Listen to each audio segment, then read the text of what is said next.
There's a concept in hypnosis we call the critical factor. It's the barrier between the conscious and the unconscious mind. And basically, it's the critic, right? The one who decides true and false. And it judges true and false based on what you already believe unconsciously, what you feel. So if the feeling is, I'm not good enough, the feeling is the insecurity. That's the truth against which everything else is being compared. Ryan, straight off the bat, what Mm-hmm. does it mean to have winner peace? Winter peace is kind of that marriage to me of success and fulfillment and mental clarity and peace. So often we feel like we have to choose, right? We're like, you're the hard charging executive, you're the Alex Hormozy, 24/7, 365, grinding, rocking and rolling, and that's your life. Or you're a monk up in the mountains, like just doing your thing and you don't have a lot going up, but you're peaceful, right? You're at peace. And sometimes we feel like that pain and that darkness that kind of drives us, that kind of like Batman origin story that kind of has us defined, is the way, the only way that we can have the success in life and have the things we need in life. And I think that's a lie. I don't think it has to be that way at all. I think you can have both. And it just comes down to understanding what your emotions really are, redefining them away from the pain and questions, and dealing with all those negative ideas you have about yourself, all those stereotypes and conclusions and story you've created around who you are and why you are the way you are, coming to peace with all that and kind of becoming that integrated whole, clearing out all those levels of mind, getting everybody on the same page, lined up, same team, same program, moving in the same direction. And what you just mentioned there about all these beliefs where we feel that it's either Hormozy or Monk, Mm-hmm. where do you feel that that all stems from? Is it something that is recent because of our culture, or is it something that we grew up with? I think that it is something that has always been with us. I just think that previous to like, I don't know, the 60s, 70s, 80s, life was so much simpler. There were defined paths. Like you had that American dream of like, I go to school, I go to college, I get a good job, white picket fence, married, couple kids, dog and cat. There's a way. There was a way to succeed. Once you hit like the 80s and 90s, computers came into space. You had a lot of technological change, a lot of like the social contracts in terms of like how things were done on the corporate side in terms of employment, everything else, kind of took apart that old model. And by the early 2000s, especially after the great financial crisis in like '07, '09, like all that was done. Like there is no social compact, there's no American dream, there's no clear path. And it put us in a place where we have to essentially strive so hard just to get by. You add in all the social media influence of like, hey, here's a million people doing this really cool stuff and they're crushing it, and this is your dream, and here's how I did it, and they're all driven by pain and insecurity. That seems to be the only way to get ahead. On the flip side, all these religious, spiritual, meditative practices are very much about disconnecting from the world. Right? I grew up Catholic. The world is based in bile. You're sinners. You're screwed. Maybe if you're lucky, Jesus will forgive you, get to be to heaven. But that's really where you want to be because this is all a mess, right? And so there's a tendency to want to dismiss and move away from and leave behind like the sort of secular space and the real world in order to have that spiritual place to where you kind of have to choose. And it kind of makes sense in order to live those more spiritual lives and have the meditative life. You really have to take a lot of the distractions and a lot of stuff off the table. Buddhism is like about like letting go of all these needs and wants and desires, about disconnecting from things. It's hard to run a successful business and be letting go of needs and wants and desires. But since those are the only real two narratives out there, it really does feel like a choice, right? Where either I get to be successful or I can be at peace, and there's no space between to have both. And I suppose one good example of that is where I see someone who, especially when we see in burnout, and you have someone and they're in a very intense career, let's say a doctor or a lawyer, and next thing they completely just hit rock bottom. And then they go on a journey of self discovery. Next thing they want to start a new life as a yogi. And next thing they realize is like, oh, I thought I found this inner peace as a yogi, but I have no money. I have no income. I cannot maintain a lifestyle anymore. And they're like, oh, I thought starting my life as a yogi was going to solve everything. And it's literally they Right. go from one extreme to another. And Yeah. they thought they would be happier now that they're the yogi, but they're not. Right. So I talk in the book about two basic traps we kind of end up in. The first is a cage, really easy to identify. Things are okay. Food's on the table, roof over your head, lights are on, bills are paid, things are okay. But everything that really makes life worth living is kind of off limits, right? There's this huge gap between where you are and where you should be. Easy as heck to identify. The trickier one is what I call the treadmill. And this is the thing that messes up all these high performers. You got that Batman origin story you're running from, driven by that pain, that fear, that insecurity. I am never going back here. And you got that thing that got you out of it.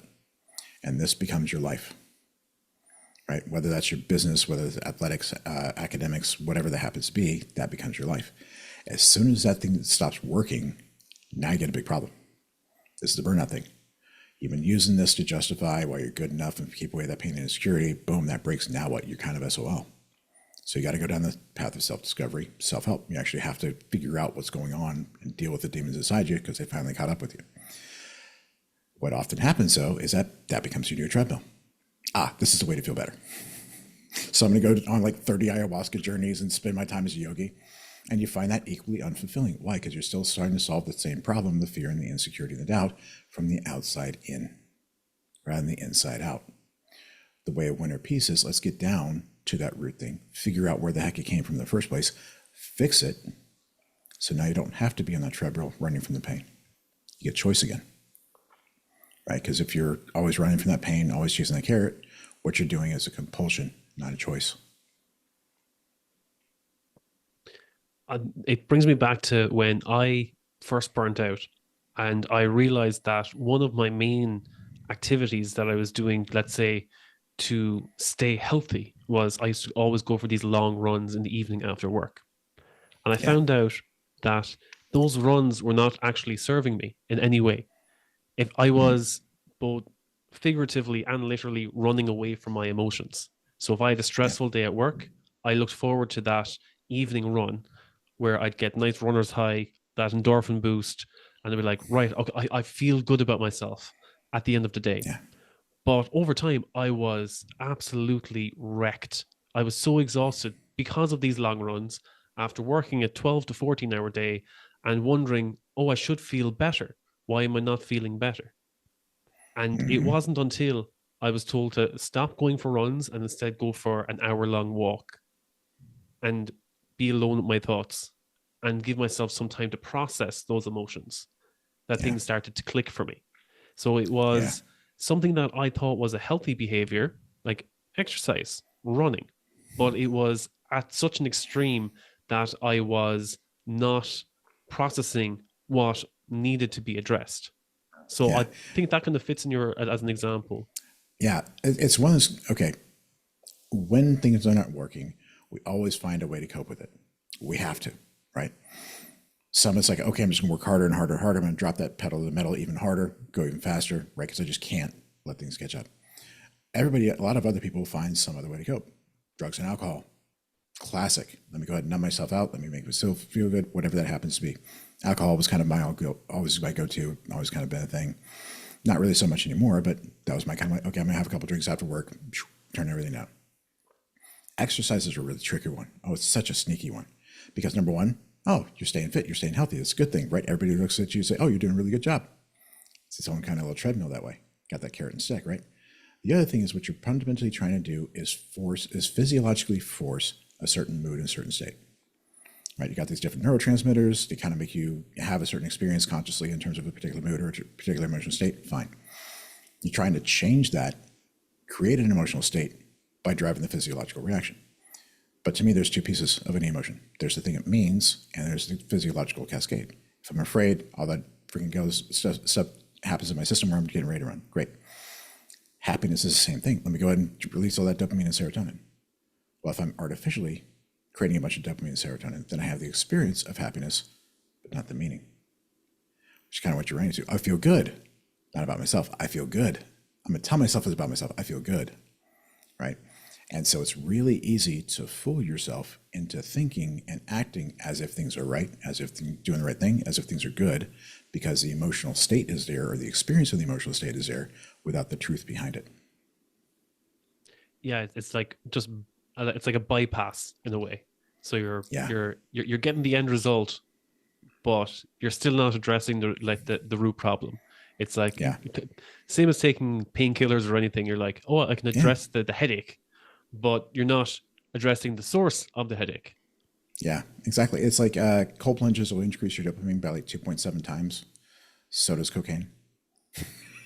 Right. It's just another way to have that same physical. It's like it's like, oh great, I've got this running high. Great. I could have just taken like 20 milligrams of Adderall, felt the same way. It's the exact same thing. You're just trying to physiologically force a particular emotional and mental state. But so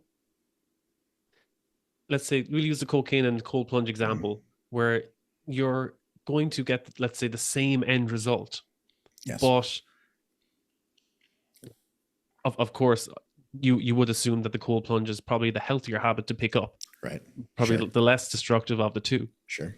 um, but let's say in terms of other examples where you can chase, let's say, this artificial bypass for the same connection, you're obviously missing out on, as we were saying, the not only the thing that's being addressed, but there are other things that you could benefit from to get this, let's say, the same effect.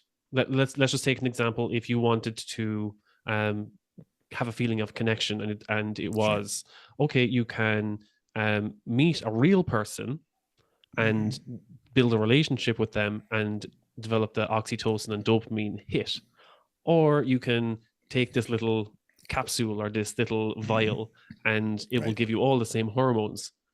And it's like, okay, that's the quick fix. Sure. And the relationship, there's risk there, and there's a lot of time investment, and uh, there's always the risk of that I won't get that hit. Sure. But at the end of the day, it's like, okay, in the pursuit of either, is it like, okay, if all I want to do is get that hit, am I better off just to take the quick fix because I don't want to invest time in a relationship? Or I only want to get that hit, so I'm investing in a relationship only to achieve this end result. There's Yeah. Let me go ahead and throw some things out here. I think the piece here that everybody misses is the ego and the identity piece. I'm like doing cold plunges, outstanding. I'm an entrepreneur. I'm doing hard things. I get to post it on Instagram about how much of a badass I am. I get all this affirmation and all this social reinforcement, external validation because I'm pursuing it in a particular way.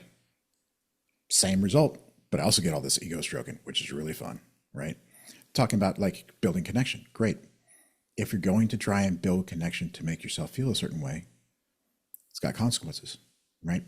You can do the right thing, you can do the wrong thing. You can do it the right way, the wrong way, or for the right reason and the wrong reason. If you're trying to build connection to cure your loneliness and your insecurity and your fear, you're doing the right thing for the wrong reason, which means you're going to do it the wrong way. You're going to build the wrong kind of relationships, right? You're going to build it in an unhealthy way. That's where the stuff like, oh, let me go ahead and like sex addiction, right there. Let me go ahead and have those feel good feelings. Great. By doing all this useless stuff, right? Or you have these toxic friendships. We're in these groups where things are really not good and everybody's kind of fake, but you're pretending because it gives you that hit. That gives you that thing, right? You have to do the right thing for the right reason. There's really no other way. Anything else, you're doing the wrong thing fundamentally, right? Because the way you do it is to meet that underlying need that you don't understand or you're not willing to acknowledge. So you have to take a look at the reason why you're doing the things you're doing, right? Do you want genuine connection because you want genuine relationships because that's actually what you want to create? Or are you trying to get connection to make yourself feel better, to get the validation, to get that external hit, right? You really have to look at that because it's sneaky as, oh man, it's so sneaky. It's so easy to miss it, especially when everybody's telling you you're doing the right thing, right? That's like whole carrot you're chasing on that treadmill. You get that external validation, that reinforcement that everybody's saying you're doing amazing. So it's really hard to see that you're not doing the right thing until you listen to that little voice inside that's saying, I don't know about this. I suppose, and again, that's the treadmill, as you said, that people are stuck on, that it's chasing that external validation and attaching Yeah. your self-worth to that external validation. Yeah. That's especially you see in a lot of high achievers, is that they're chasing what looks like Absolutely. success. Or for me, it was like, okay, got the house, got the car, got the white picket fence, and still didn't feel fulfilled. Yeah. And everyone around me was like, oh, but you should be so grateful for what you have. Right. It doesn't suit you to look unhappy when you should be grateful. And then there's Exactly. that. It's like, okay, now I feel I can't reach out for support because Right. they're all telling me that I should be grateful. They're guilt Yeah. tripping me for looking for support. So fundamentally, here's what's happening with that. Okay. There's a concept in hypnosis we call the critical factor. It's the barrier between the conscious and the unconscious mind. And basically, it's the critic, right? The one who decides true and false. And it judges true and false based on what you already believe unconsciously, what you feel.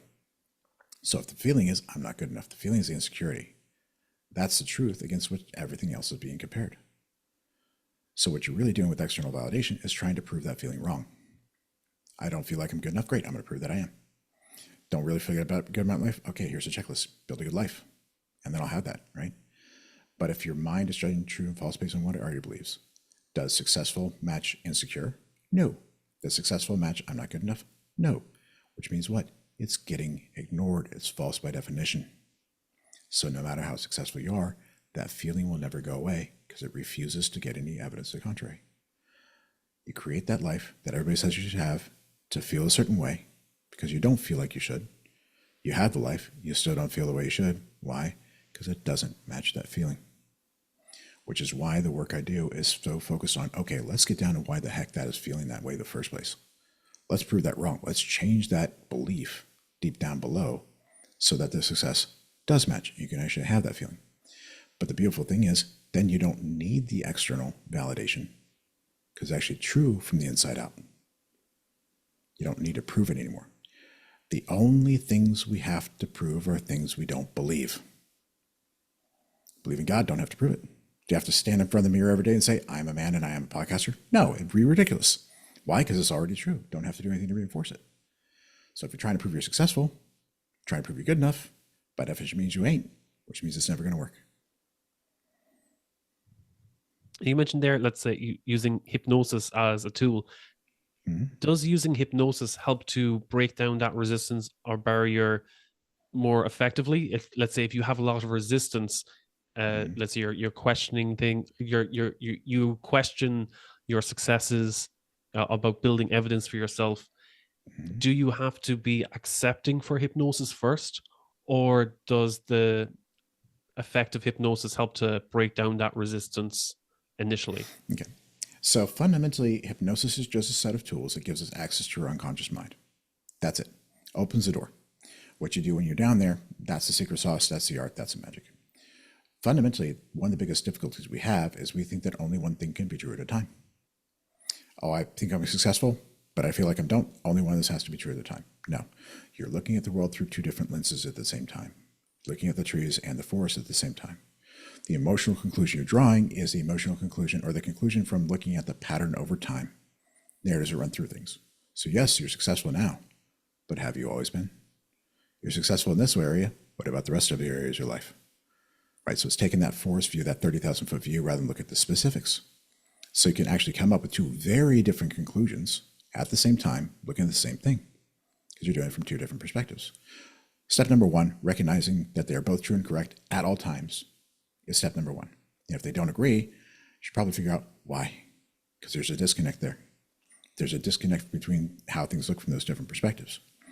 Now, hypnosis is a way to get down and understand where that emotional conclusion came from, how it's generated, what the pattern is, what that data set looks like, right?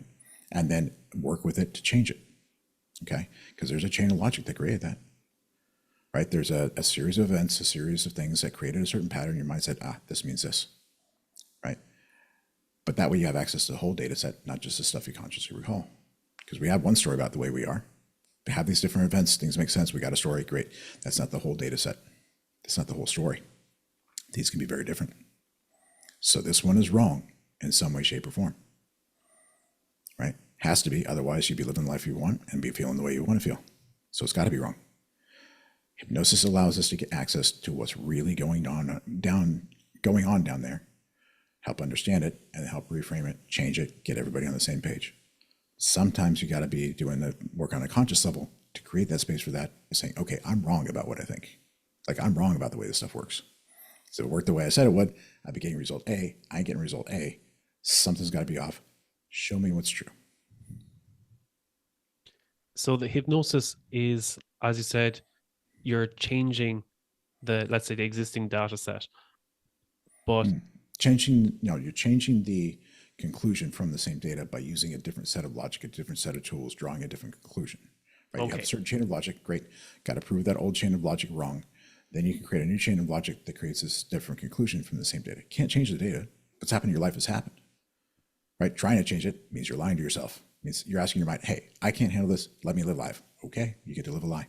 But that means you don't get to live your real truth. So if someone is, let's say, if they're seeing that sense of logic as truth, Mm-hmm. and let's say someone has suggested to them, oh, hypnosis is an effective tool for you to break Mm-hmm. this truth, but they're not open to accepting that it's anything but truth.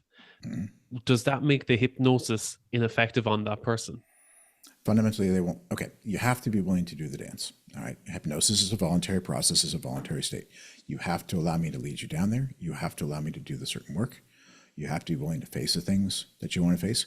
You have to allow things to be true that you don't want to be true long enough to fix it. So if you don't want to go there, you don't want to change, nothing I can do to help you. Right? Other work you need to do to create the space for that, then we can play. Yeah, that's always one thing where people are always trying to rescue someone else. And if Oh that God. person is not ready to look for the change or to get the help, then there's Yeah. nothing you can do for them. It's like trying Yeah. trying to rescue the person, but they will keep on sinking. Oh God, like that was my last major relationship. Like her life was kind of a mess. I'm like, here, like I fix people for a living, for God's sakes, right? Oh, I got all these ways I can help you, no problem at all. And she didn't want to help, so she got more and more resentful. The more and more I tried, and she ended up like leaving me because like I can't handle you trying to do this anymore. Just go the hell away, leave me alone. It's like, oops, my bad, right? And that's the thing is like you're kind of taking away their free will. You're not giving them a choice. And it's that same thing of doing the right thing for the wrong reason. You can't handle them being in pain. You can't see that mess. You can't not what it's like. It's hurting you to see them do that thing. So you're not solving their pain. You're solving your own. I can't handle the way I feel seeing this way. You've got to change it so that I feel better. And that's the narrative that a lot of people don't see. They put Yeah. themselves in the hero mindset, that they're like, Yeah. I'm here, I'm trying to save you from yourself. And if that person says, well, I don't want to be saved, this is who I am, that's when you just have to take a step back. And then it's like, okay, do I still love them for who they are? Do I still accept them as they are? Because I can't change them. They can only change themselves. And if you always feel that you need to be like, no, no, I have to save someone, then you realize that the problem is you, that you're trying to Yeah. save them from something they don't want to be saved from. And that's the thing is like very, very few people recognize that that's the case. Right. And part of that comes down to the way we view emotions in a lot of ways is we think that there's something that happened to us. Right. Oh, I'm feeling sad, or this person made me feel sad, or you made me feel angry, or something and so on. Like it hurts me that you're doing this, right? Which means you're not actually taking ownership of your emotional process and your experience. Because fundamentally, every emotion that you experience is a signal from your mind saying, "Hey, I'm seeing the world this way. We're facing this kind of problem. This is what we need you to do." Which means it's your interpretation of the world. Period. Every single time, always. You're the one that creates your emotional experience. No matter what happens out there, you're the one that creates that. So you're the only one that can change that. But if you don't believe you've got control over your emotions, if you don't believe that that's true, then the only way to control your emotional experience is to control the environment, to control the people around you, and control what they do. So it's almost a survival mechanism, right? To change everybody else, to change their environment, to control everything because you don't have the capacity to control your own experience. And it's too freaking painful to tolerate. There was something I was going to mention while we're on that as well, about Mm-hmm. when you're always trying to save someone. Mm-hmm. Um, it's after slipping my mind now. Well, it's But also an interesting way to like buy their affection, to buy their appreciation, to buy the validation, right? I'm going to save you so that you think I'm a good person, so that you give me all the validation, so you give me what I want, right? I can't provide it to myself, don't deserve it, great, but I save you, then you're obligated. Right? If I save you, then you're going to give me what I want, right? Oh, it's so tricky. It's so like, man, it happens all the time though. And and because it's as a always like, rescuer, it's like yeah, a sorry, covert messaging as well, as you said, where you're trying to 100%. save them, but you're not going to say to them that you're like, I'm here to save you so that you will reciprocate in return. It's like, no, Mm-hmm. no, I'm doing this all for you. And then Yeah. there's just the covert messaging in ways like, Yeah. I'm doing all of this for you. You should be grateful. Yes. When it means, which means you're fundamentally doing it all for you, Yes. right? And they don't matter at all, right? Which is, oh, it's so, but the thing is like, one of the things that your unconscious mind does the most, it's there to keep you breathing. It doesn't really care if you're happy. And when you're looking at emotions as pain, it also is there to protect you from emotional pain. One of the biggest sources of emotional pain is challenges to our identity and our ego, right? So it's really hard to allow yourself to recognize you're doing that toxic stuff, because that means you're a bad person. That means you're manipulative. And that would hurt like hell. So your mind just says, we're just going to conceal and ignore this part, because this is the way you're going to get what you need, right? So you're doing the right thing for the wrong reason, or the wrong thing for the right reason, whatever you want to look at it, right? But you're doing fundamentally the wrong thing. But we're not going to show you that. We can't show you that because it'd be too painful to show you that. So you're blind to all that stuff going on until it like really smacks you in the face and you're like, oh crap. And when you lose something that's really valuable, when you lose something you need because of that, that's usually the smack in the face that forces you to kind of take a step back and go, ooh, right, that's exactly what happened to me. It's like, oh man, like I didn't even see that dynamic coming. Had no idea that was going on until it like smacked me in the face and made me lose somebody I really cared about. That's kind of the way it goes. And another aspect of it is, let's say, when you're always trying to save someone else, it's like you're taking away their ownership of their problem. So it's like Yep. you don't trust them to be able to do it for themselves. Mm-hmm. And you don't see it from that perspective, but that's exactly how they feel. It's like, well, if you're trying to take ownership of my problem, then I don't have to take ownership myself or take responsibility for my actions, because you're always going to try and save me from myself. Yeah. Well, the other piece is you're taking away their choice. You're taking away their free will. You're saying, I'm not actually going to give you a choice about whether you want to do this or not. I'm going to make you do it because that's what I want. But the other piece is a beautiful way to never do any work on yourself. Right? If you can control your experience by fixing everybody else, you never actually have to take a look inside of what's going on with you that's creating that as well. That's true. It's yeah, always yeah, trying to fix other people, but never looking within Yeah. the root Yeah. Oh, you cause. see that a lot. You see that all the time. All the time. Ah, sneaky though, because it's so easy to feel like you're doing the right thing. Oh, I'm helping people. I'm solving problems. I'm making their lives better. I'm doing the right thing. Ignore the fact that I'm running from my problems. Ignore the fact I'm doing it for the wrong reasons. Ignore the fact that it's all about me. Don't worry about that. We covered this before.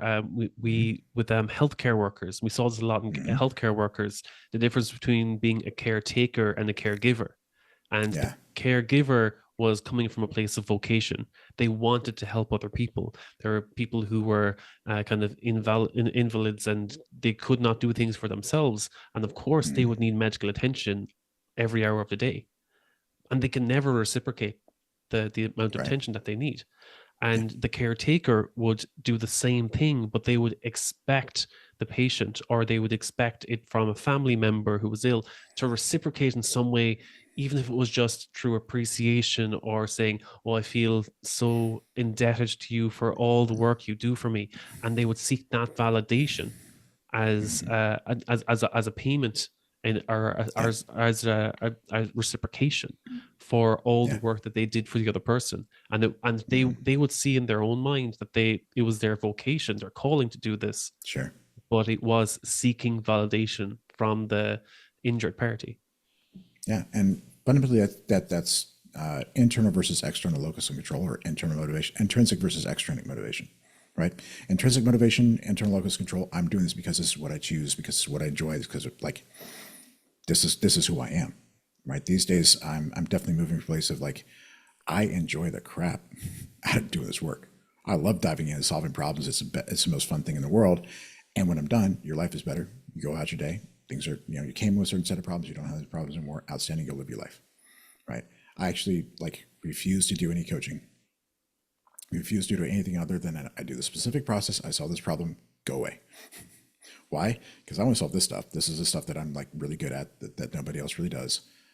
Everybody else is probably going to be in a better position than I am to tell you how to do this other stuff in life, because I'm autistic and bipolar, and like you people don't make any sense to me to begin with, like how you're to do stuff. Like I'm the wrong guy. Don't ask me about relationship advice. 2 divorces I'm about, like that's a mess. Like I am the wrong guy for like 90% of stuff. This I can do. Everything else you need to go find somebody else. But that's one of those things that's like, okay, this is my zone of genius. This is what I love doing. I will do this for the rest of my life. It's going to be fun, interesting, challenging work for the rest of my life. I don't have to worry about the external rewards. Got to pay my bills, obviously, because the work is so intrinsically rewarding. I love doing this. That's the caretaker. I'm doing it because why? This is my way to get what I need from the world: money, fame, attention, affection, love, connection, resources, whatever you want to call it. I'm doing this for me to extract from you to get what I need. Right? There's no internal motivation. It's all external. Fill in that void. And whether you show up as the caregiver or caretaker, it it shows up in your body language, even if you don't communicate it directly. Yeah. People will rub off you the wrong way if you're showing up as the caretaker. And with that, I've seen people who get very resistant, or they, let's say, they put up their defenses when they're like, Mm-hmm. no, you're kind of rubbing me up the wrong way here. And then the caretaker gets defensive, Yeah. being like, I'm trying to do this for you and you're not being appreciative or you're not being grateful. Yeah. Or cooperative or whatever you want to call it. Yes. Yeah. Yeah. Yeah. 100%. 100%. And something that comes down to, sometimes the patient, sometimes the client doesn't really want to do the kind of work that they would need to in order to get the change, right? Because sometimes you got to face some ugly stuff. You got to accept some ugly stuff. You got to like be wrong about some stuff that you've been holding on to for so long. And like sometimes that's just one step too far. That's something they can't do. So they'll push back. They'll go resistant. Now, the ones that do want to do this work fundamentally, but it's just too hard for them, great. You can work with them and figure out, okay, what's in the way? Let's create some space for that. Let's figure out the blockage so that we can go here. Some of them are just like, nope, not gonna go there. Okay, great. There's a door. Have fun. Go do something else. A little bit difficult in the medical field where they're coming in and they're like, can't just like, okay, do something else. But the same principle kind of applies.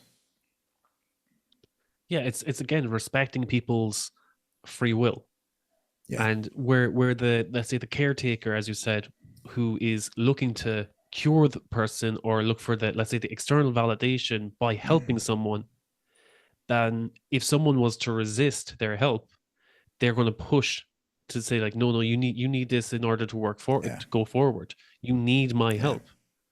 And if anything, it's going to either back them into a corner and they're going to put up their defenses, rather than being like, okay, this is the work we need to do. If you're not ready for that work, then come back when you are ready. This is what Yeah. I have to offer. Yeah. And it there's this fine line. Well, I'm not sure how fine the line is, but we see it like just in the self-help industry, where you have the people who are like, this is what you need to move forward. And as soon as someone puts up their resistances, they're like, oh well, if you don't do this, you're going to fail. Right. And they're guilt tripping people in the area of self-help to say Right. like, you need this to push forward, and as long as you're resisting this, you're falling behind or you're going to be a Yeah. failure. And they're guilt tripping 100%. people that they need to get the coaching, they need to get the self-help if they want to move forward. For some people, they're happy where they're at, or maybe the resistance is too strong right now and they need time to work over it before they're ready for that next step. Yeah. So it's again, for me, a lot of what I do is like taking the step back and giving people some leeway. If they're Mm-hmm. not ready, if they're overwhelmed, okay, take a step back and you can process over time. It doesn't need to be solved in this moment.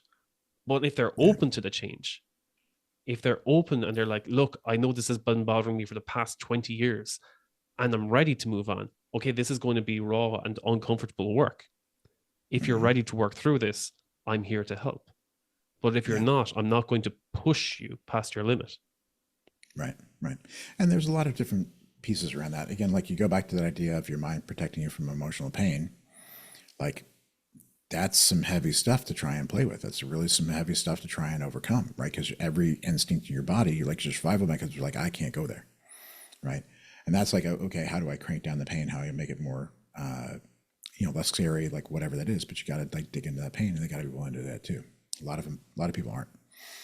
The other piece is like one thing I've actually kind of run into that kind of surprised me until I figured it out was that some people won't move forward because they don't want to lose hope. Like they've tried a bunch of stuff hasn't worked. They're like an okay place, like it's tolerable, But if they take the shot, try this thing, and it doesn't work, it's like, well, now I'm definitely out of options. Down the hole I go. Like maybe I don't get myself out of the hole that time, right? So I've seen some people just like not go forward, not take the shot because they don't want that to fail too and lose the hope, right? As long as there's still the possibility of maybe someday I'll be able to figure it out, there's enough hope, there's enough reason to keep going, right? But you take that hope away, and man, a lot of people just they can't get back out of that hole. I heard, I think it was David Goggins who said that it's like having your skydiving and your first parachute fails to open, and you're there Mm-hmm. struggling trying to fix the first parachute, forgetting that you have a second A second, parachute ready to go. And rather than cutting off the first one and going for the second one, they're afraid in burning case the in. second one doesn't work as well. Yep. And they just end up burning in, and that's a shame. But again, you have to let them do that because, quite frankly, the that potential pain is just like it's too much, you know. And sometimes there's just like nothing you can do. It's like you kind of just have to let them live the life they choose to live because it's not up to you, you know. And maybe it's just like they're not ready for what you do. Maybe there's something else they need to try that kind of opens the door for more space, more work, right? That's a lot of the way I've seen a lot of the work that I've done getting to where I'm at is like, okay, I'm just creating more space, opening up new possibilities. So I get a little further down the road, a little further down the road, a little further down the road. Now I can take these big leaps. Now I'm ready for this next bit of work, right?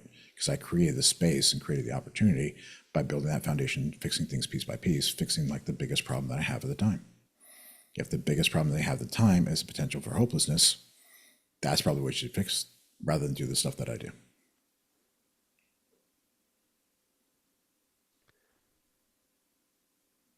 And going, let's say the stuff that you do with is it hypnosis is the most of Hypnosis, what yeah. you do? Is it all based around hypnosis? Yes.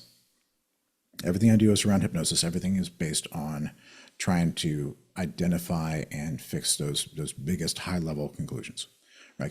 Because your emotional mind is faster because it's that pattern matching machine, it sets the frame for everything we do, right? So if you've got this belief of like I'm not good enough, that sucker keeps on running even if you do this work down here. And a lot of the stuff you see is like just I'm not good enough showing up in many different ways, imposter syndrome and like chasing this and chasing that. Okay, so if we can figure out what that is, why it's there, and fix it, go from I'm not good enough to I am good enough. Now you don't have to fight it down here. Like not a lot of this stuff kind of goes away, right? It's not necessary anymore. It's like you got a big box in your head, a million things in it. Label on the side says I'm not good enough. Typical approach: take stuff out, put it in a different box. There's a million things in there. More stuff gets added all the time. That never ends. Healing is a lifelong journey, right? But if there's a label on it, why not just change the label? Change from I'm not good enough to I am good enough. Now everything in box means I'm good enough. Don't have to deal with it. So the work I really do is to get people to a place where the core beliefs underneath is that there's nothing wrong with them and there never was. Right? There was never anything from them fixed in the first place. They just got it wrong.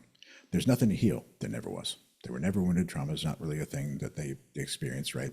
Been in some tough situations, but that's all it was. So they never really had to heal themselves either. They're good enough as they are to deserve whatever they choose. They don't have to prove it to anybody, not even themselves, right? I take people there. Typically, it takes about 3 sessions to lay that foundation. Sometimes you got to do some work ahead of time. Sometimes you got to some clam afterward. So there's no real way to know until we start working together. But that's what I do. And I do it as a programmatic thing. I take you from point A to point B. I don't care how long that takes. You want to get to point B, I will take you to point B. But what that means is that I don't do anything else, right? I'm not going to do a bunch of like motivation stuff. Like you don't need it. You need to get out of your way so you can actually do all the things you already know you want to need to do. It's about clearing out and aligning all those different parts of your mind so everybody's working on the same team, on the same plan, on the same playbook, moving in the same direction together. And let's say when once someone, let's say you break an old belief that's again a limiting belief or something Yep, that's not serving them anymore, sure. and let's say that happens over 1 to 3 sessions. Over the long term, of course, when they depending on the environment that they're in, and if that belief still gets challenged, do they need to reinforce that new belief that they did through the hypnosis time and No, again as they go through no, life, or has no. this has changed that block, that logic in their mind? Fundamentally changes logic in your mind. Again, your mind judges true and false based on what you already believe. How can you change that from the outside in? It's ignoring all evidence that is wrong. So once we go down there and change, I'm not good enough to I am good enough, you are I am good enough forever. because you can't change it from the outside in. You have to go down and change it from I'm not good enough, from I am good enough to I'm not good enough down there. Why the hell would I let you do that? There's no reason to, right? It becomes essentially impervious to change. And I've got, like, I am a personal testament to that, because I got to that place in early, like, 2024. I'm sorry, early 2023. In June of 2023, I found out I had bipolar disorder. I had an acute manic episode and in a psychotic break, got arrested, spent a couple days in jail, spent about 14, 15 months trying different medications to get myself stable, lost like 75% of my business revenue, girlfriend left me, like everything fell apart. That's the kind of thing that if you're dependent upon the external world and external validation, that would just crush you, right? But I wasn't, because I fixed all this stuff. I'm good enough, nothing wrong with me, don't have to fix it. I'm not the problem, just need to figure out how to navigate life. Can't really do anything about it right now because I'm in this space. This is the only real problem I have to solve. Once that problem's solved, then I can go do something else. It never changed how I felt about myself, never changed my deservedness or my value, because I'd already figured that out. I'm good enough, don't have to prove it, which means nothing could prove me wrong, right? Didn't have to do anything to maintain that. Now, did I have to do stuff to like deal with the pressure and the baggage that comes with like going through 15 months of like your life just being a complete and total mess? Yes, obviously, right?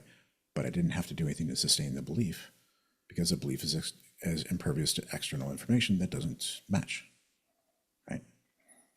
The other thing is I'm not dealing with like individual beliefs of like, oh, I'm not enough to like have this particular girlfriend or whatever. Those are just individual manifestations of these larger things. Change the larger things, a lot of this stuff kind of goes away.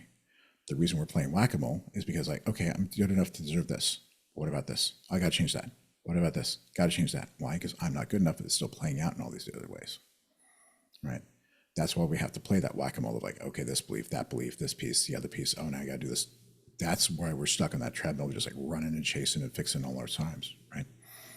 Once you change the meta narratives, once you change that larger conclusion, once you reinterpret that larger pattern, a lot of that smaller stuff you just really don't have to do anymore. And the stuff you do have to do is much easier to do on your own, because you're just doing conscious, rational interpretations of things to match that larger pattern that's true. Does that make sense? Yeah, that makes sense, because and I love how it's just, let's say, the one tool to change that, let's say that one belief, as you said, changing Right. from not being good enough to being good enough. Because especially that was me growing up. That was like where my whole high achiever mindset came from, was the narrative Yeah. of if you're not working hard enough on the farm, then you're not doing good enough in life. And Yes. that stemmed into everything then going forward. If you're not studying well enough in Yes. school, you're not doing good enough. You could be doing so much better. And the bar kept on getting risen higher and higher. And next thing it was like, Yep. okay, I'm working in this place for like 10 years. And it's like, well, if you're not working to this standard, then you're not good enough. You could be doing so much better. And it's like, when is this going to end? Like, does the bar Never. just keep on raising? Yes. That's exactly what happens. It never ends. The bar always keeps running. Think about this, the idea of like, oh, it can be 1% better every day. Great. So if you're not 1% better today, you're behind. Got to do more tomorrow and more tomorrow. And because if you're not 1% better, then you're falling behind, right? There's an obligation to become 1% better every day, which means you're never good enough, ever. It's never possible for you to be, because you always be better, right? And oh man, like how toxic does that have to be, right? Like if you're constantly trying to fix yourself, that means you're always broken. Constantly trying to heal yourself, that means you're always wounded, means you're always broken. How can you possibly be valuable and good enough if you're broken fundamentally always? You can't. You just cannot have actually healthy self-esteem if you're always trying to fix yourself, if you think you're broken, think there's something wrong with you, think you got to heal yourself, or feel like you always have to be better. You just, how can you possibly be good enough in that situation? How can you possibly do that? I think another part of that as well is when people use stress as like a taboo word. It's like, oh, don't talk about stress. When people get stressed out, that's a bad thing. Oh, there's people stressed out at work, that makes it like the workplace look bad. And it's like, stress is a human response. It's Yeah, a healthy response to the world around you. If you didn't have fear, if you didn't have stress, if you didn't have yeah, anger, then it will be a problem. As like if your body wasn't responding to these triggers, then that would be a much more serious problem. How you yeah, regulate and how you respond to those emotions, that's a different story. But being able to experience those emotions, knowing when to, let's say, like, uh, fight or flight? Is this there like, it's like, okay, is this a threatening situation? Recognizing it, how you respond is Mhm. what we can address. But if people are so afraid to speak up about their stress, if they're overwhelmed, if they're afraid of something, if they don't agree with something, Mhm. and they're told, oh, just lay low, don't speak up, you'll get in trouble if you talk about that kind of thing around here. If people keep on kind of shushing people from Mhm. sharing their life experience and their viewpoints, then that all gets bottled up. And next thing you have it's like pushing a beach ball under the water and you don't know which way it's going to come Blows up. up. That's exactly how it's going to go. Yeah, 100%, 100%. And here's the thing: is like one of the things I'm trying to get out there and really kind of show the world is that trying to cope with, manage, and respond differently to your emotions is one way to manage it, but you're fundamentally trying to manage the output of a system. Why not change how the system works to generate things more correct, in a better way, in a way that more reflects reality in terms of how you understand it now, so you don't have to deal with it on the back end, right? Because if we can get rid of like 90% of this load of just coping with stuff, like look at how much space that creates for you, mentally, emotionally, all that kind of stuff, right? And then the stuff that does pop up is actual real problems that you really need to face and solve, right? The other thing is that once you stop interpreting, one of the big changes I help my clients do is change the idea of emotions being pain to emotions being questions. To where, because that stress, that anxiety, that depression is the correct output from that part of your mind. That is the correct emotions you should be feeling in response to this pattern. Fair enough. If it's pain, you got to run from it. You got to avoid it. Can't talk about it. Can't deal with it. Got to cope with it. Got to mask it. Got to medicate it. But if it's not pain, if it's a question, something interesting happens, because getting what you want in life is just solving a series of problems. The hardest part of solving a problem is figuring out what the heck the problem is. Right? That's like the hardest part. That diagnosis piece is the hardest part. So if every emotion from your mind is a question telling you the kind of problem you're looking for, well, that narrows that search a lot. It makes it a lot easier to find that problem, which means those negative emotions are actually helping you get what you want faster and easier. That's an incredibly powerful space, because I don't have to deal with it. I don't have to run from it. It doesn't stress me out and freak me out to be in this space, because it's not pain anymore. So it's not triggering that fight or flight, that physical survival response. So you get to separate that piece. The next thing is like, it doesn't have to yell at you to get your attention because you're actually listening. So the intensity of the responses tend to be a lot lower, and it helps you get what you want. So it's a good thing. And that's a powerful space to navigate from. It really, really is. So if someone was to, let's say, use that Mm-hmm. as a tool, let's say as Mm-hmm. recognizing a red flag or an alarm bell going off, rather than saying, oh, this is a pain and I need to numb this pain, Yes. that they get this alarm bell, what question would you have them to ask themselves? Okay, this comes up. What should be their initial response? What should be the question that gets triggered in their mind that to address this pain All or right. So address number this one, the response? rule is, yeah, number one, the biggest rule is just get curious. All right. Your mind is trying to draw your attention to something, trying to show you something. Let it. All right. Say, like, why am I angry about this? What am I angry about? Why is this making me angry? Perfect. What am I missing is probably the single best possible question you can ever ask yourself. Running into a problem, banging my head against the wall. All right, let me take a step back. What am I missing? So I was right all about my assumptions. If I was right about why things are the way they are, if I was right about how things work, I would not be hitting my head against the wall. Great. What am I missing? Start questioning all those assumptions.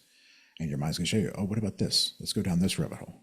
Let's play with this, right? Just follow your curiosity, follow that intuition, and let it take you where you want it to, right? And one of the things I do in the book is lay out like, okay, this is what all these different emotions mean. This is the kind of question you're asking, right? Which means you know what to kind of look for, but it also means that your mind can now solve problems at a lower level of mind. Part of the reason all this stuff bubbles up to conscious awareness is because they don't know how to answer that question down below, right? It's like your mind is a company, consciousness is a CEO.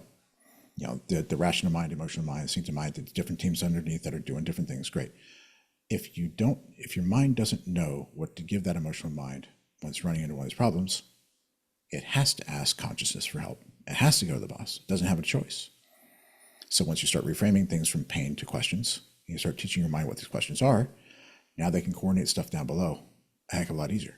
They can solve a lot more problems at those lower levels, right? You empower them to do that, which means less stuff has to, bubble up to your conscious awareness, which means your emotional state, emotional load goes way down. Kind of get in the state of so you're kind of in like mental clarity, general sense of well-being, like that's your baseline state, and you don't have to do anything to maintain it because stuff's being handled. Start getting stressed. Why? Because stuff's getting overloaded. Great. Time to step back. Let me take a look at priorities, rack and stack. We're good now? Awesome. Rock forward. Feeling anxious? Something's coming up. What am I missing? Oh, this, great. This is what we need to take a look at, right? They become incredibly useful signals. They don't have to be intense because it doesn't have to scream at you for help. A lot more stuff gets handled at a lower level mind. You don't have to do anything to maintain it because your mind is trying to find ways to work at optimal efficiency all the time anyways. You just give it a beautiful tool.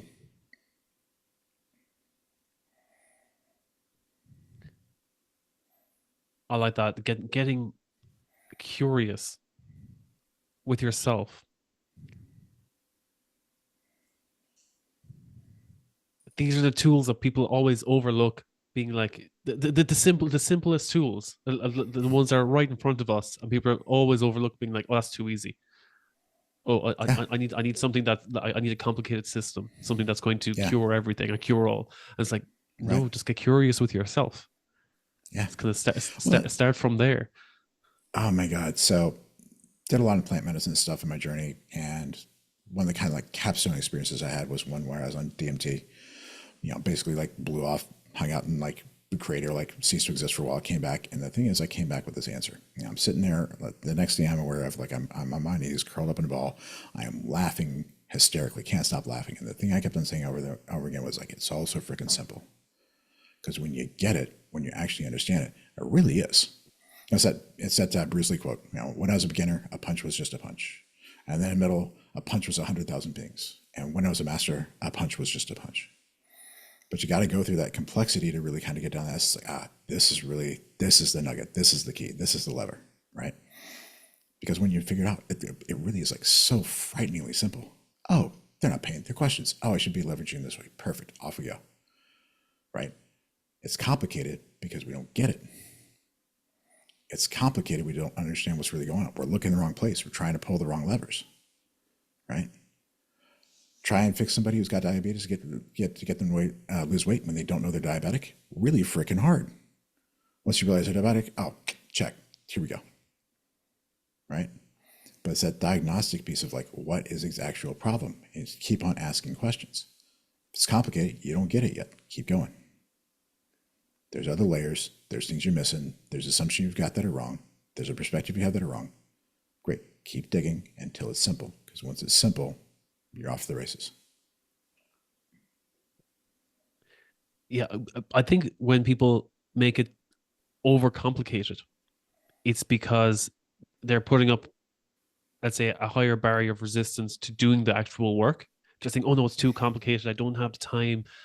This is going to take up so much. The complexity of this and all the steps will take up so much time that I don't know where to start.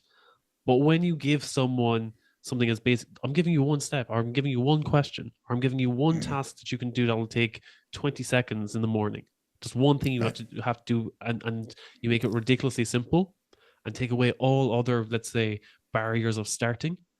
And even then they will still have this resistance. It's no longer about how complex it is. It's just, again, their own mental resistance or their own mental limiting belief to say, this is why I don't want to get started on it, or I don't want to address because I'm afraid Yeah. of what might come up. Right. Right. Yeah, definitely. And the other piece is like, sometimes we get so in the weeds to try and figure out all the nuance because number one, that's very comfortable for us. We feel like we've got a sense of control. It's like, oh, if I just get detailed enough, I'll understand like that one lever they need to pull to make everything better. But if you look at like try and chart out human metabolism, great. Let's get down to how ATP works. Figure out how to like lose weight knowing how ATP works. Go. Right. It's trying to like get that deep in the weeds in a complex system and then try and work your way to result is like you can't get there. With really complex systems, the way you handle them is by understanding how the system kind of works at a high level and a general way, and use very simple rules to navigate that until things stop working. And then you start drilling down another level. Got it working? Great. Now you can back up. That doesn't work? Great. Drill down, drill down, drill down. But you're drilling down into the system to find the nuance that's wrong, fix that, and then backing back up to the higher level thing, right?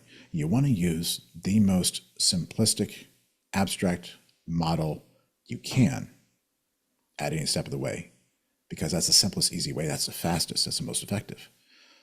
You start digging in and getting more complicated until you find the thing. It's like, oh, it's this thing. Why? Because that's a simple answer. Fix that, great, back up to where it's more simple again, right? But it's that thing of like going back in and, down and back up, trying to stay at that high level because it's the fastest, most efficient until you actually need to do that thing, as opposed to trying like stay down here and manage all these like 87,000 moving parts. No, most stuff's probably working fine. Let it work fine until it doesn't work fine, and then get curious until it works fine. I love that. I love that. It's just, yeah, it comes up time and time again where people always overcomplicate things, or they say this is like my 12-step system for everything, and it's like, no, we can take this down to one tool. Or I know people who have a 100 toolkit, and it's like, oh, I'm going to throw 100 tools at you, and whenever you have a problem, you have to just pick this problem solving tool, or pick this anti-anxiety tool, or pick this. And it's like, okay, you've given someone 100 tools, but they're never going to open that toolbox.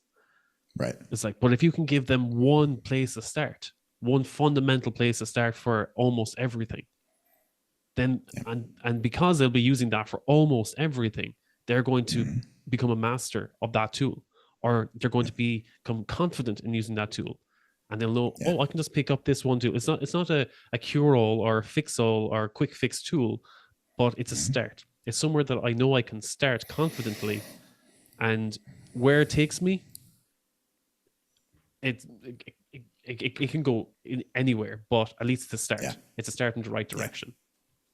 So if you kind of back up and look at that whole trees, forest, emotional, rational perspective we're talking about, like the emotion was like, I'm not good enough, gets applied to all these different situations, and you have to fix each one, right? That's why we have 100 tools, because we see them as 100 different problems when it's really one problem, right? But the same principle applies, where it's like, I'm very much a systems over goals, principles over rules. Because if we get the principle right, if I can nail that, then I can apply it to any situation. I don't have to have a million different rules. I got one principle that I can apply to different things. Got a system, it's going to inevitably produce results that I want, probably even better than I could possibly imagine, rather than trying to set goals. Because goals are inherently limiting yourself to one potential possibility, ignoring all those. So I've got a very simple set of things that I believe is going to give me everything I could possibly want in life and more. All right. I've got a goal, I've got a mission, and I've got a navigation system, right? Think of it as like a North Star, like a boat to take you on the journey, and a navigation system, all right? That North Star is like that overarching thing that pulls you forward. Like for me, that's that pursuit of greatness. Greatness is my goal. That's my North Star. That's where I'm going. What does it look like? Yeah, no, we'll see when we get there. I probably never will, because the North Star is not a destination, it's a place to aim for. That boat, that vessel that takes you there, that's my mission. Right? It's the thing that I feel like that's the thing that I'm built in life to do that's going to take me in that direction. My mission is to end human suffering, unleash the fullness of human potential to the maximum extent possible for me to engineer this lifetime. I figure if I'm working that's going to take me in the direction of greatness, right? But now you need a navigation system. You need a way to make sure you're still on course. And for that, 3 simple things. Be your authentic self to the maximum extent possible, listen, and get curious. That first one is the hardest, because if you don't like who you are, can't be your authentic self. Trying to be somebody else, not being your authentic self. Got a bunch of stuff to prove yourself, not being your authentic self. Which is why that deep work is so critical, so you can actually be your authentic self. Not every step of the way, be the best you can, right? But the goal is to be as authentic as possible. What that means is you're acting in alignment with the deepest version of you that's most true. The next thing is to listen. You got all these different parts of you: emotional, rational, instinctive, consciousness, all these different pieces. And they've got a different compass they're on, right? Instinctive mind, physical survival, pleasure and pain. Emotional mind, talking about good and bad and right and wrong. Rational mind, how do things work, true and false. Consciousness, should not, want, and don't want. Great. Everything line up, putting in the same direction? Perfect. You're on course to keep rolling. But at some point, Well, this is going to get squirrely. Something's going to come up. Start feeling something. Start thinking something. Because one is saying you're off course. Great. At which point you need to do step 3. Get curious. Try to show me a problem. Great. What's the problem? Help me see it. Help me find it so I can fix it. What am I missing? Right? 3 things. North Star, mission, navigation system, be your authentic self, listen, get curious. Why does it have to be more complicated than that? That's exactly how it is. It's just like people always try Why does it to have to be come more up with. complicated? It's like, but no, there has to be more to this. Why? Like, if there was more to it, would you still get started? And the thing How is, about I like, give you these 3 if you steps got, and you can go from there? yeah, and the thing is, like, is the application to any particular moment in time going to be complicated? Yes, absolutely. Are navigating these challenges going to be complicated? Yes, absolutely. But the principles behind all that, pretty freaking simple. And if the principles are high-level principles, they're good, they're working for you, you're probably going to be able to navigate whatever comes up in the way anyways, because there's no way to predict it, so you can't have rules for every situation, right? So just get the principles, apply it to the situations as best you can, start running some problems you don't know, great, start digging. Thank you, Ryan. This was absolutely like spot on of just cutting the fluff. Just cut the fluff, and it's like we can keep this pretty simple and keep it to the point, and Yeah, that we don't like our minds just work in a way that we just like try to overcomplicate everything, and that's yes, just our minds, let's say, working against us, and like just self-sabotaging in a way that it's like that like when we tell ourselves that we're never good enough, or things are more difficult than you're trying to make them out to be, and it's like no, it can't be this simple, and this is why you can't do it, and your mind's trying to justify it in a way. But when you give someone a simple system and say, this is how you can get started, you don't need to overcomplicate it more than this. yep, And if you get stuck in the way, you can always reach out for help. There's no reason why it's like, I'm giving you these 3 tools and you're on your own. It's like, no, yeah, it's like, I can give these 3 tools, but if you need assistance, you reach out for assistance. If you need yep, support, if you need accountability, you can always reach out to someone. No one is on this journey on their own. yeah. And what I would say, one of the interesting things is this idea of like, oh, I'm overcomplicating it, and that's like getting in my way. It's like, actually, the overcomplication is you fighting your mind. You don't like this answer, try to make something else. So I'm gonna get as complicated, and because it gives you a sense of control, it gives you things you can do to fight that sort of thing. It's like, no, actually, you're fighting yourself. The overcomplication is you trying to make it more harder than it has to be because you don't like the answer, so you're trying to make them different. Right? Once you accept that this is truth, then you can actually sit down and do the actual work. To go from point A to point B, you have to start at point A. Starting anywhere else, you're lying to yourself, you're not going to get there. But that means you got to own the truth of point A first, and that's often the hardest thing to do. But if you're willing to do that, things get really easy. So Ryan, your book Winner Peace, it's available on Amazon, it's available on your website, or let's say I'll throw Yes. it all in the show notes anyway, because Yep. I really thought that Winner Peace, it was just to the point. I loved your preface with the inspiration from Russell Brand. Yes. And it really got to the point of like, Yeah. what was it? He was doing like cold plunge and like hot and Cold plunge cold and and yoga and hot and prayers, cold and yoga and prayers and meditation, all this stuff, and Brazilian jiu-jitsu. just to And he gets feel to be okay. okay. It's like, oh my God. Right. And Stephen Bartlett's like, is that the best we can do? I'm like, no, it's not. We should not have to do that much stuff just to be okay. There's like, why don't we fix the stuff that's driving all that? Like, never have to do that stuff again. Because like I remember like this was like always like on social media, like even 3 or 4 years ago, and it was like having the winning morning millionaires mindset routine, and it was like, okay, you need to do Yep. your hot and your cold and swim and your run a marathon and have your Yeah. mushroom coffee and your nootropics and all these blends to start your day, and then you sit down and you do like 4 hours of deep work, and it was like, Yes. oh wow, I was like, and it's like, but you have to do it before 5 a.m. There's this great clip I saw, as a TikTok clip. It's like these two people going back and forth about performance. Like, yeah, so I get up at 5 a.m. and do a run, and then they say, oh, So yeah, it's 5 a.m. actually It's like I'm up at 3. Oh, did I say 5 a.m.? It's like 5 a.m. second run. Oh, 3 a.m. Oh, okay, great, yeah. And then what after, cold plunge, meditation, affirmations from now. I'm strong, I'm healthy, I'm beautiful, right? 11 a.m. I built an empire, right? It's like most people don't even get started. Nap, knackered, of course, yeah. 5 o'clock, 6 o'clock, I'm here. It's like, oh yeah, 8 o'clock, I'm dead. I'm dead. Beat that. Yeah, 9 o'clock, resurrection, cold plunge, get back at it. Just like, and it's just like that whole cycle of just like having a one up. It's like, oh my God, right? That becomes its own treadmill. That becomes its own ego thing. It's like, man, just let it go. Just be you. Just be authentic to the most extent possible. Just be you. Stop trying all this other stuff. Just figure out who you really are. Be that. it's just like it's so funny just seeing the, let's say, the chase of all of that. That's like I love that part where it was like 7 p.m. die. It's like 9 p.m. resurrection. Daily affirmations, cold plunge. And it's just Exactly. always just trying to Exactly. one up. It's like, oh, Yep. but I'm the better. I'm I'm the better one for getting all my Mm-hmm. affirmations in, Mm-hmm. building an empire. Yep. It's absolutely crazy. Absolutely crazy. Or there was a similar one. What was it? His name's escaped me. It's Ed something, and he's on about like he goes through three days in one day. So he's like, Yeah. so Oh, he's just like, it's like 6 a.m. to 10 a.m. is one day, then 10 a.m. to 2 p.m. is another day, and then 2 p.m. to 6 p.m. is another day. So I've done 3 days of work in one day. So by like at the end of the year, I've done 3 years of work, and you've only done 1 year of work. And then right. there's It's like like the, awesome. So you've done 12-hour days. Awesome. That's yeah. well played, sir. 12-hour days. Outstanding. Brilliant insight. Yeah, you just And then there's like this, like the parody versions where it's like, oh yeah, I was like, well, every hour I do 1 day of work. So like in one day, I get 24 days of work. I did 24 years and every time you've done 1 year. Ha, beat you. It's like,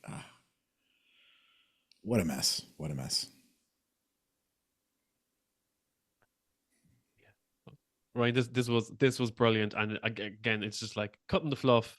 What's a simple way that we can overcome those limiting beliefs? And yes, winner piece. Definitely I'm recommending this to everyone.